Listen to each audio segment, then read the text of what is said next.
everybody, welcome to NinjaChris Silly History, and I am your host, NinjaChris, and this month we are looking at the Romans, specifically Roman Britain. Now, how did the Romans come to us? I hope you all enjoy a bit of a chat about the Romans, because I know I love the Romans, and I know that quite a lot of my friends around, they love to hear about the Romans because they did so much for us.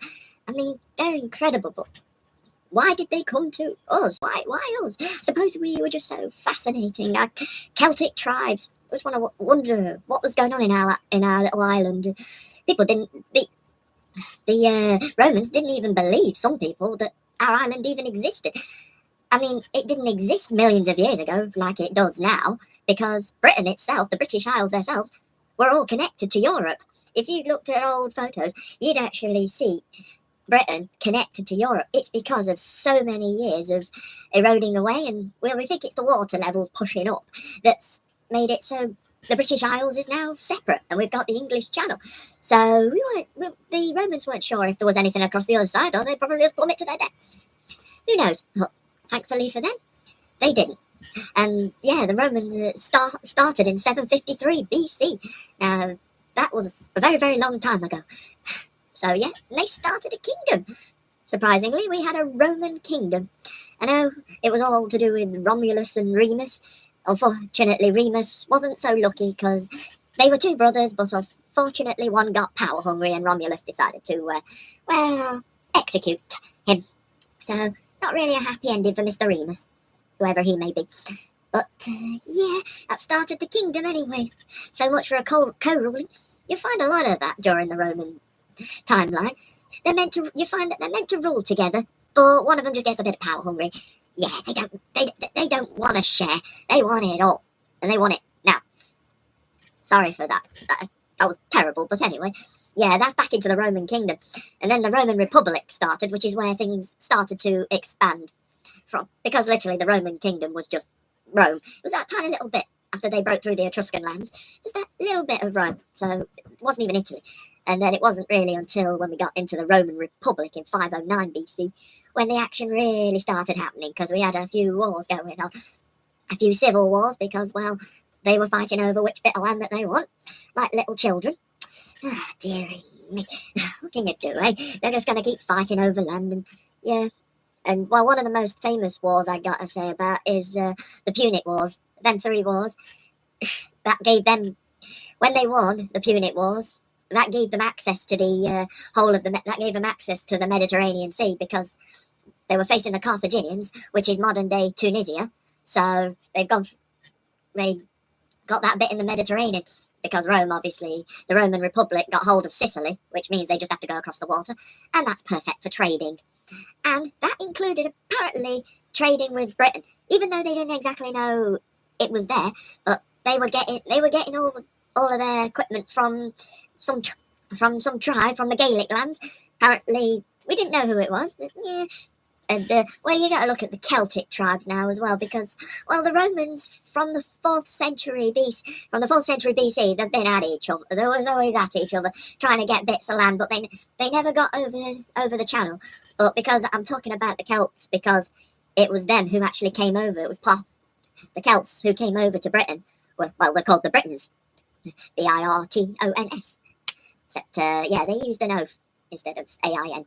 Maybe they couldn't spell properly, but I don't think they really minded too much. They were probably just happy to have a fight with each other. Now, I'll understand me that tonight will probably be quite a lot about war, because most of it was them trying to conquer the lands. But I've given you a sort of background idea of where they may come from, because, well, the Celts came from Central Europe, which is basically about where Germany is now.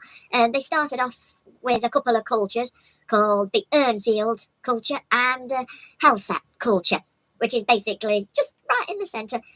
And it was just a culture where they literally used the bare minimum. They hunted. They were basically just a load of hunter-gatherers who, well, they were a bit creative as well. They wore clothes, at least.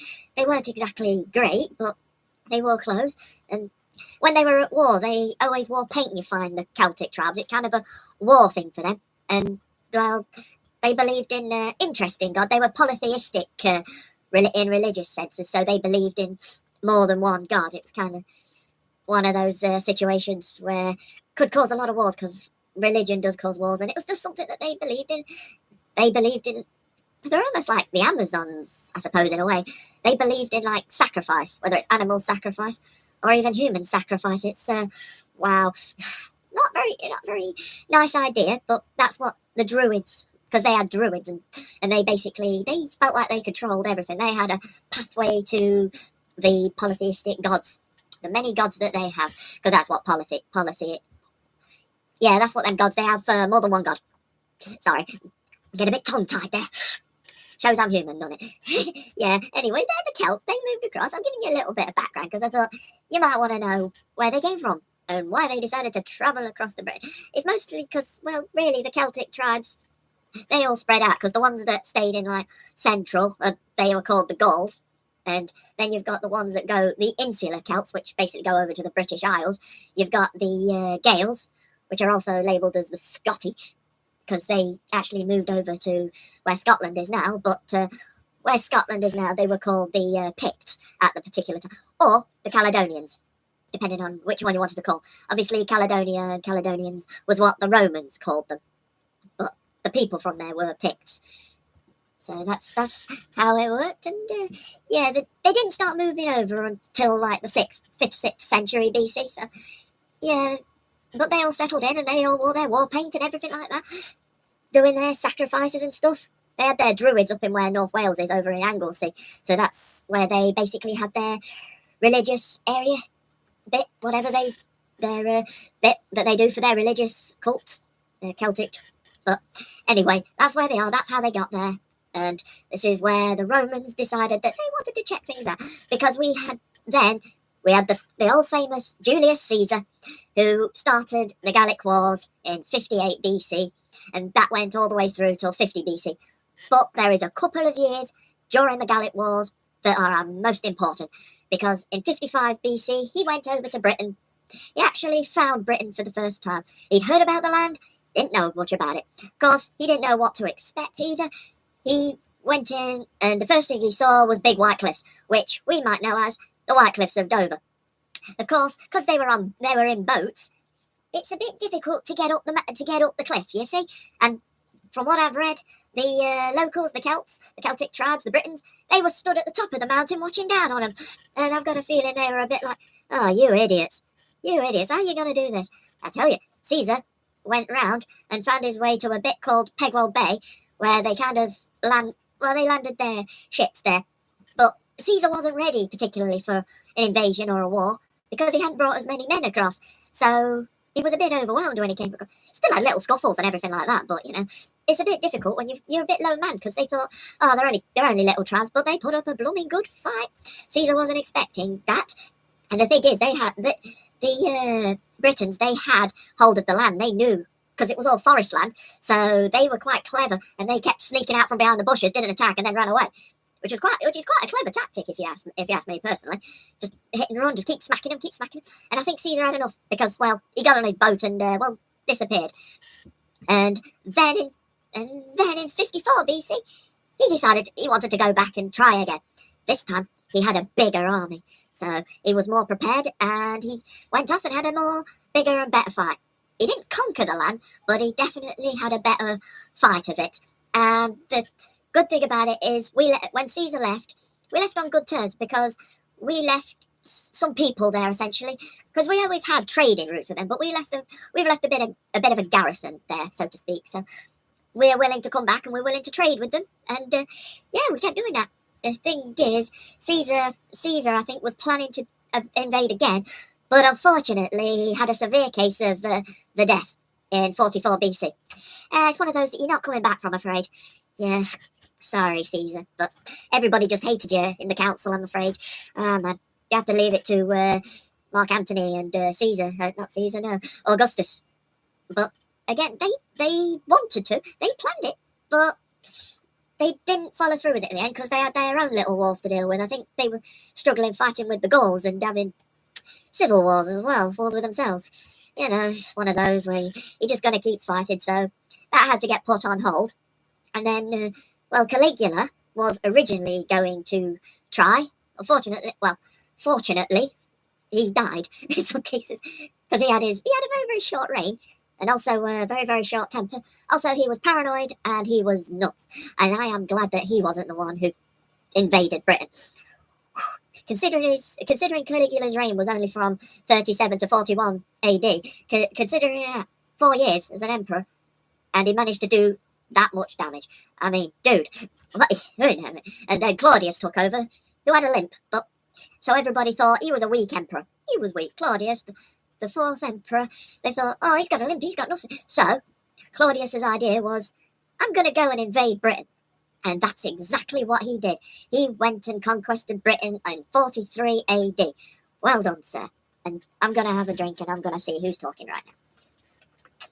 I'm going to say hello to everybody right now. Before we get into the conquest of Britain, I want to say hello to everybody.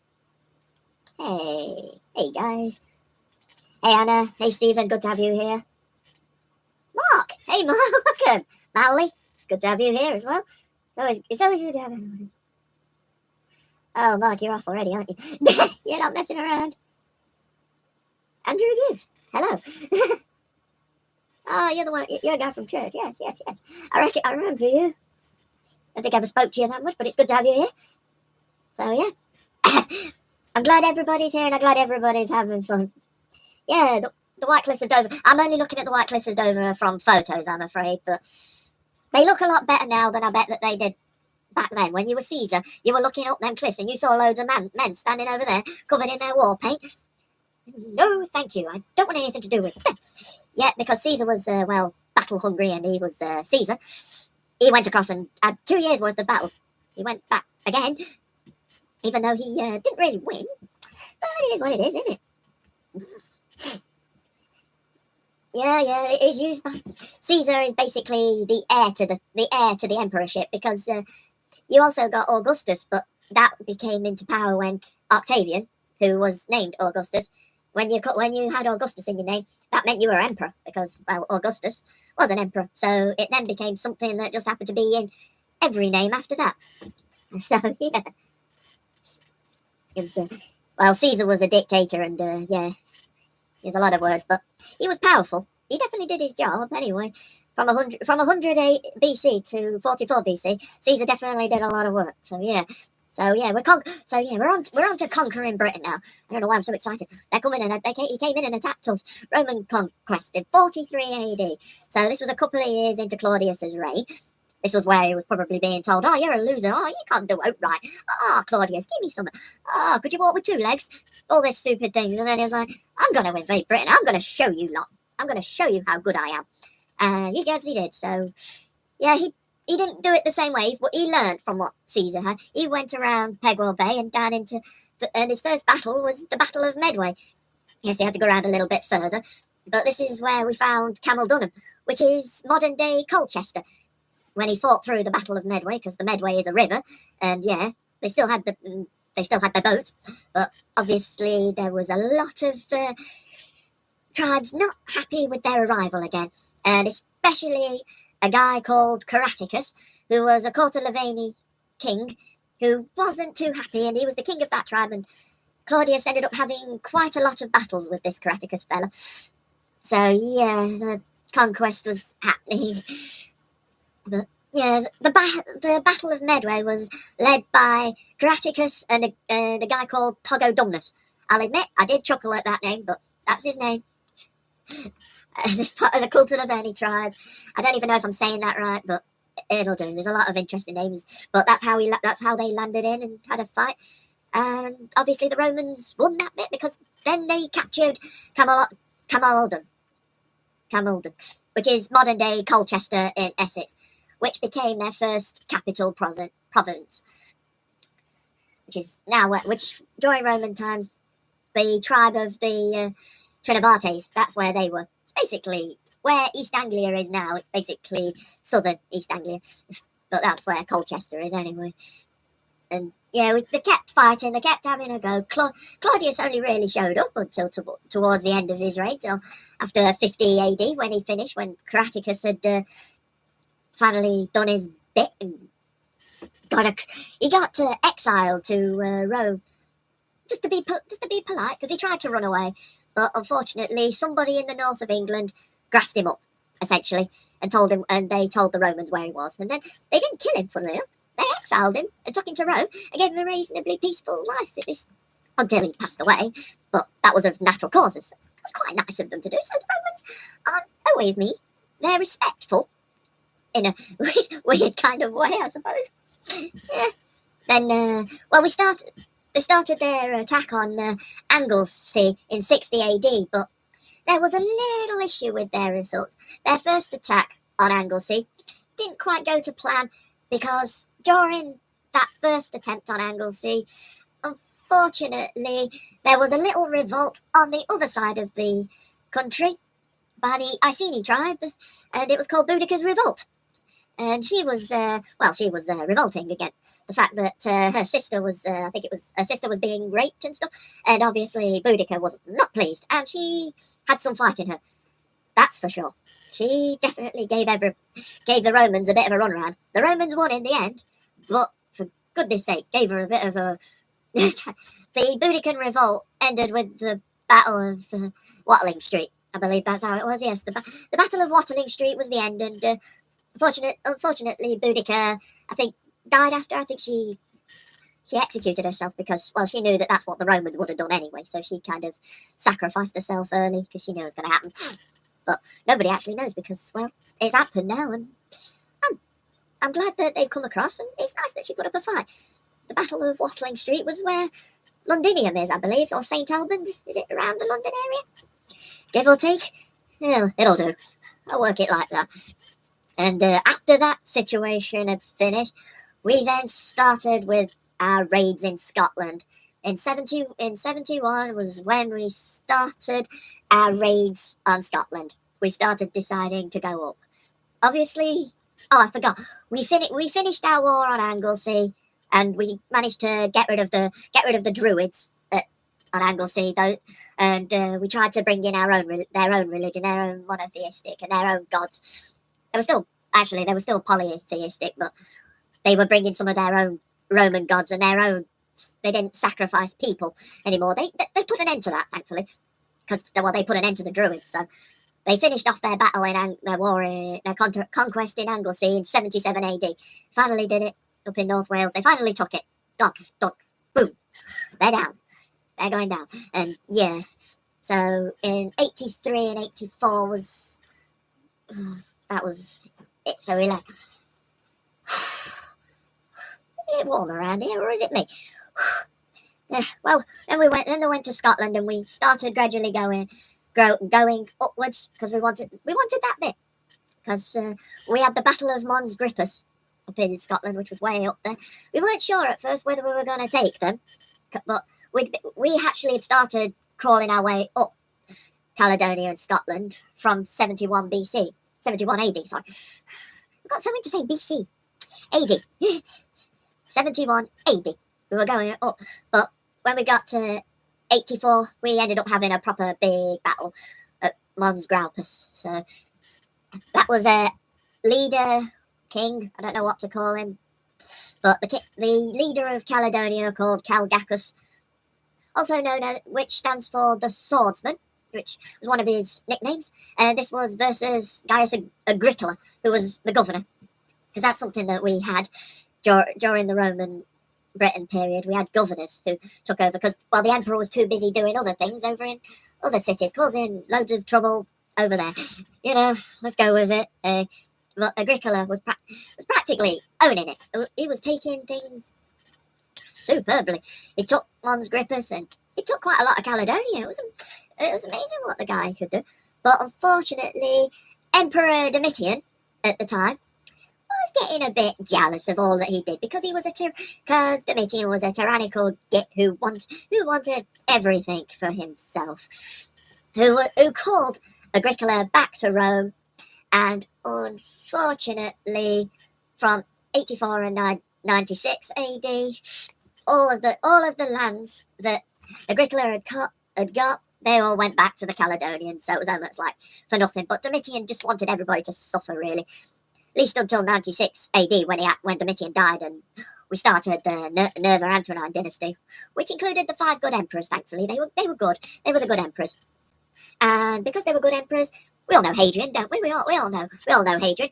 He built a wall in 122 AD. He built that wall. Took 6 years to actually construct it, but it was worth it in the end because it kept others out. Though I'm not sure it was actually meant to keep them out. It was more of like a toll booth. It was more, you had to pay a tax if you wanted to get through. It wasn't necessarily if you come through you'll be executed. It was more you just pay a little bit. Yeah, you're quite welcome to come through to the land. So Hadrian built that just to help with the Caledonians because they were constantly trying to come over and we were constantly trying to go over to them, constantly at battle with each other. And it was a good wall, and it's still there today. Not at its big entirety, but you can see where the little fort bits were. So it's good that we've still got remnants of all of that. We still can remember things like that. And the next emperor was Antoninus Pius, and he wanted to build a wall as well. So he built a wall that stood from 142 to 162. It wasn't as good as Hadrian's wall, that's for sure, because the Antonine wall was just a load of dirt and mud. Didn't exactly last too long. Doesn't seem like a wall to me.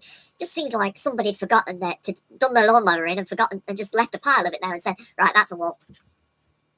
Yeah, I mean, you can still see the ditch in the crevice where it used to be. It's just it never really worked, I guess. Oh, it is what it is, you know. I mean, Hadrian's wall was still around. We kept fighting over there. Also, in 140 AD, they had a siege of Bernswark. I don't know how to say that, but that was the Roman Empire versus the Salgovi, which were also obviously in Scotland, which is a part of Scotland. I think it was more to the western part of Scotland that they went over at that point and tried to attack them. But it is what it is. This eventually led us to the time where Commodus was an emperor and stuff like that. You know, that time when he was a very, very bad emperor was Commodus. After Marcus Aurelius, because it was Antoninus Pius, then it was Marcus Aurelius who became emperor. Marcus Aurelius and his son Lucius Verus, who died in 160, who died a bit earlier. He died before his father. That's pretty sad. But that was a sign of them two working together, father and son, combined, doing good work. Unfortunately, Marcus Aurelius's other son, Commodus, wasn't as good, and he definitely wasn't one of the 5 good emperors. He just caused loads of trouble. He was definitely tyrannical, and well, if he wasn't happy with you, no, you're dead. You're dead, man. You're dead. Which once Commodus did eventually die in 192, started the year of the 5 emperors, and the year of the 5 emperors was 193 AD. So it was quite a tough time when in 193 there was 5 emperors. It was basically a civil war. I mean, you had Pertinax was the first of them, and then Didius Julianus, yeah, I think that's right, who also died in 193, so only had a few months. Then you had Presenius Niger, who actually who started in 193 and actually got to 194. Well done him, but he still started in 193.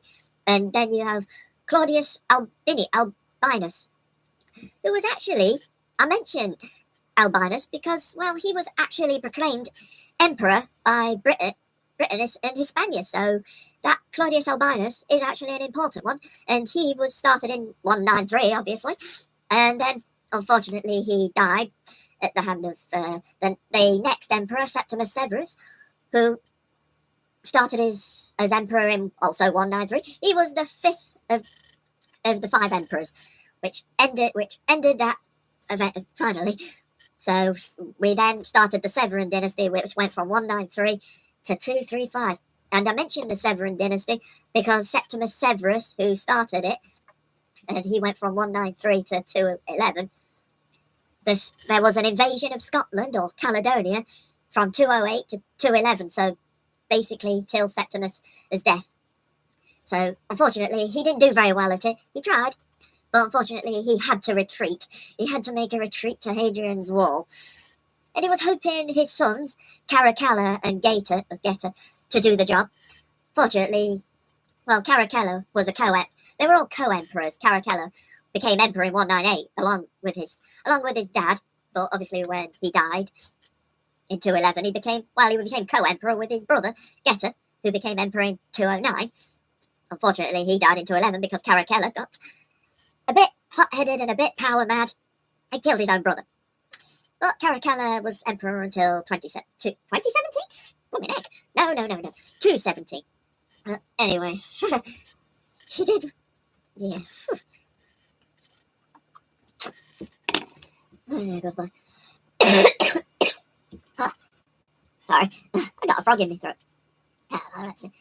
Oh, Sam, hello. Hey, Sam. That's fine. Don't worry about being late. I'm not keeping a register. I'm all good. Hey, Terry. How you doing? Me lovely? Good to have you here. Cecilia, great to have you here. I hope everybody's doing all right as well.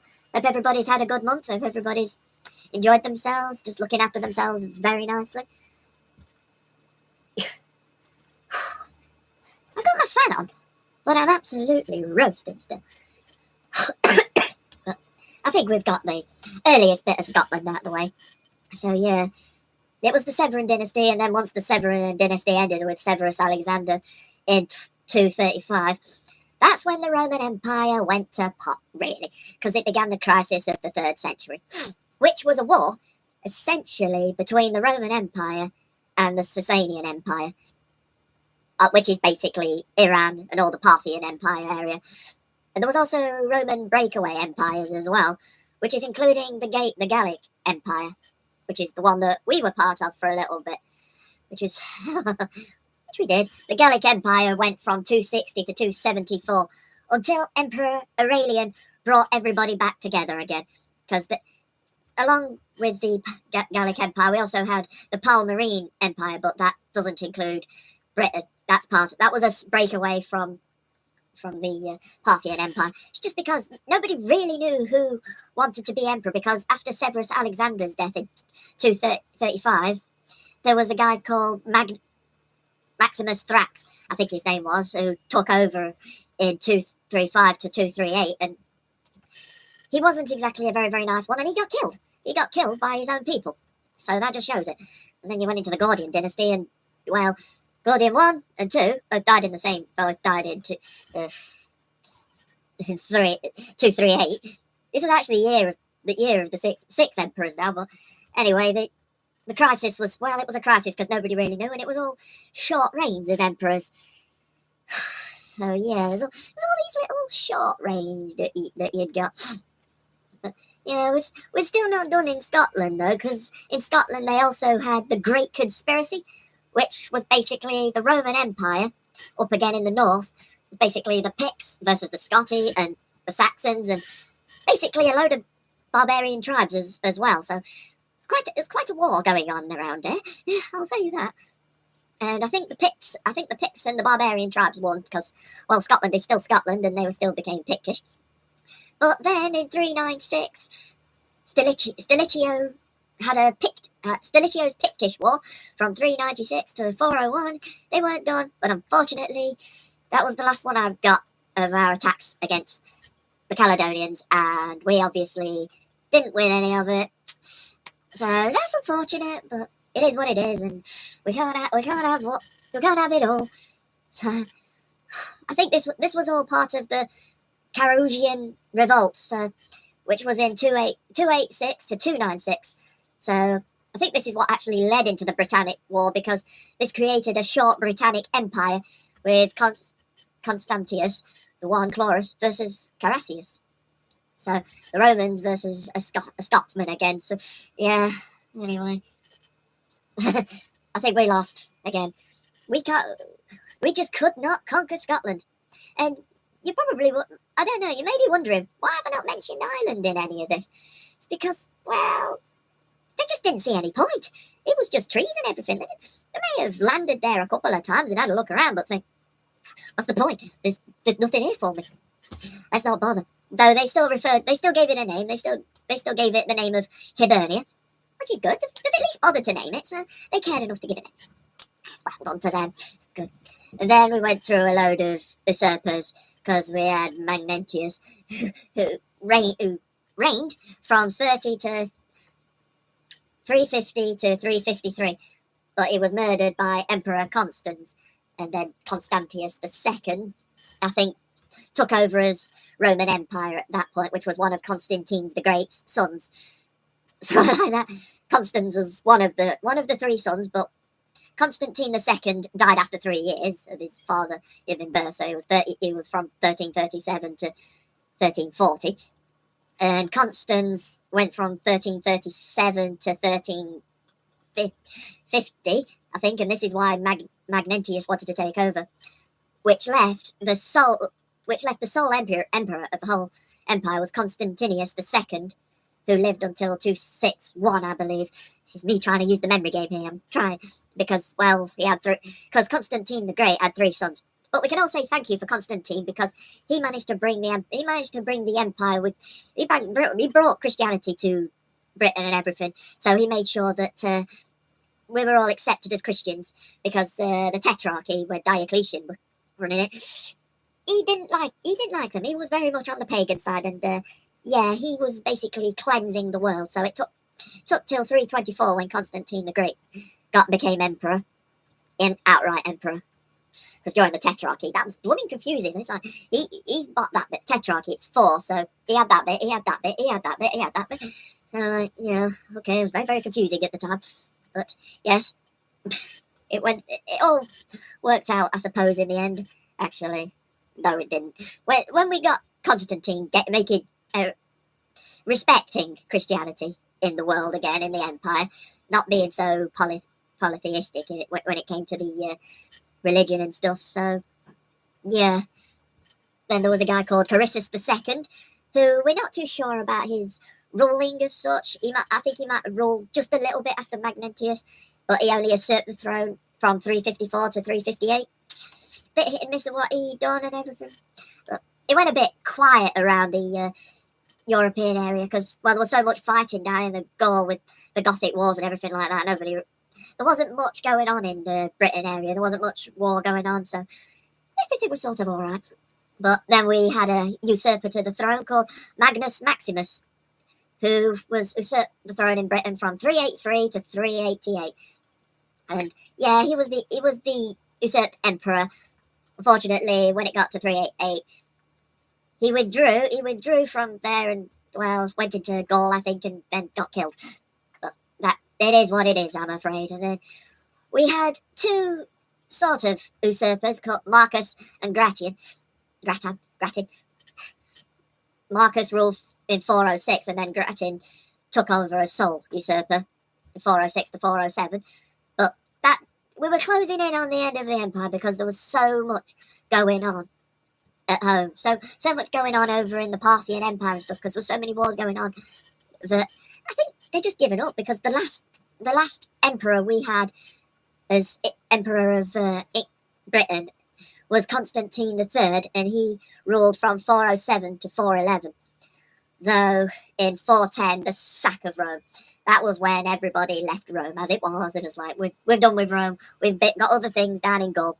So when it came to 410, Constantine III went down to Gaul and started having continuing fights, helping out with Emperor Honorius, because, well, he couldn't do it on his own. So essentially, Constantine III and Emperor Honorius of the Western Roman Empire, them two kind of had to work together. Fortunately, Constantine III died in 411, so that was him done with. And I'm afraid that was Britannic Rome done with. But unfortunately, that's how it is. And then we do still have sub-Roman Britain where we had the fallout. But there was always that question: did Rome leave us, or did us as Brits kick the Romans out because we didn't need their help anymore, or we thought we did? But obviously, after the Romans had left, we sunk back into our old Celtic ways, or at least over in the Western Celts, like Wales and stuff like that. They all sunk back into their old polytheistic ways. Down in the Kentish, Colchester, that area and stuff, that's where the German invaders, that's where all the Germanic tribes, like the Jutes, the Angles, the Saxons, some of the Frisians as well, they all came over, checking us out, all the Germanic tribes, and then, well, we sort of know what happens, because we ended up with the Anglo-Saxons, and then, well, ended up becoming Great Britain in the end.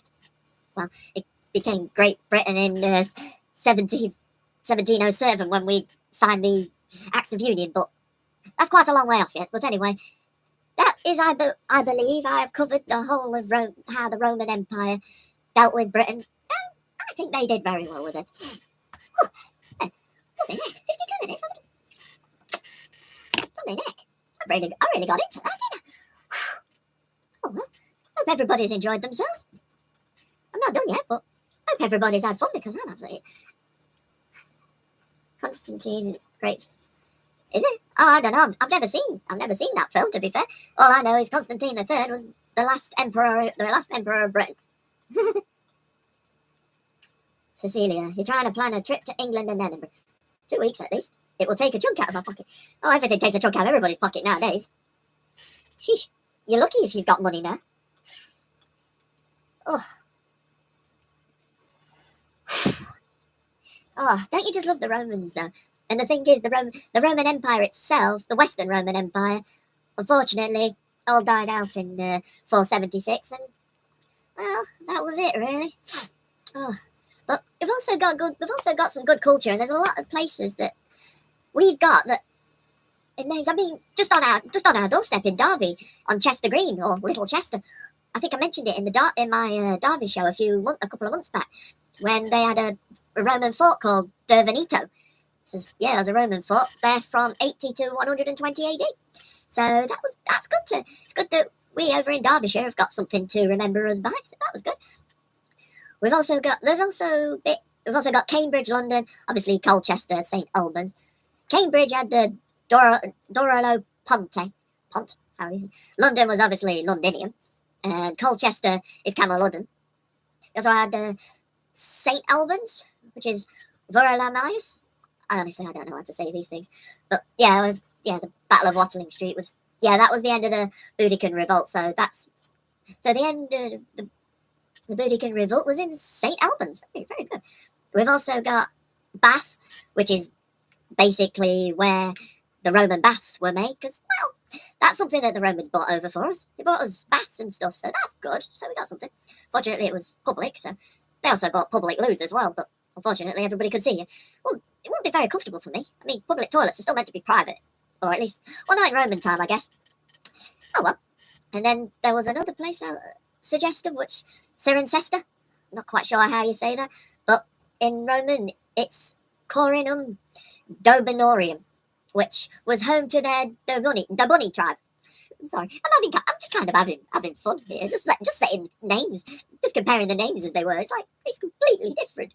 Now we've also had York as well, which is Eboracum. Sounds like York's up where north, so we had to go through there. We also have Manchester as well, which is Mamukian. Yeah, right, okay. We had a lot of mining as well in Roman Britain, because, well, that's how we started with because that's the reason why we was traded. We wanted to trade our old Cornish tin, because that's right in the other corner, but we always traded with them. We also got iron, lead, we had some gold and silver, copper. We also got salt as well, so we got loads of stuff from these times, so we can thank Rome for bringing all this stuff, but Rome also got a lot from us as well. So I'm just glad that the Romans came. Oh, I forgot the one thing. They gave us roads. They also gave us clean water as well with them aqueduct thing. Oh, Mercia. Well, Mercia came in the Anglo-Saxon times. It wasn't around then. I think Mercia was the Cortavani tribes and the Cortellini. I honestly, it's the names. I can't. I'm terrible at saying names, but yeah. Is there? So, there's an interesting series on Netflix on the Roman Empire. May have to check that out at some point, eh? Don't know what that was. I don't know. There's a lot of stuff there's so much history I could go through, and wow. Oh man, I've enjoyed tonight. I hope you guys have enjoyed tonight as well. I just hope you guys enjoy yourself, and I hope you're ready for next month, because next month will be a bit different. It's more of a relaxed topic for me anyway. It's going to be a history of octopuses. So it's up to you whether you want to join me for that. If you like octopuses, you're always welcome to come along. If you don't, come along anyway. Because I'm always welcome you with open arms, and I hope you come along. And I'm glad that you've come along tonight. I'm glad that everybody enjoys the Romans. I know the Romans are just awesome. They've done so much. It's kind of like I've tried my best to break everything down. It's hard to go through every single emperor because they all had different qualities. They all did different things. I've loved you deep dives. It's not that difficult, really. Once you've got I suppose once you've got all your notes and everything, and it's more just trying to get all them words out, making sure that you can understand. Yeah, looking at octopuses, that should be good. Anyway, yes, I should probably head off anyway. Thank you everybody for those who have shown up. You're all awesome, and I hope to see you again next month. And some of you, I hope to see you guys tomorrow. So thank you. You've been absolutely awesome, and glad for listening, glad for putting up with me for an hour. Thank you. I'll see you next week with all 8 flippers. Not flippers, them sticky things, but no. God bless you all. I'll see you. Goodbye.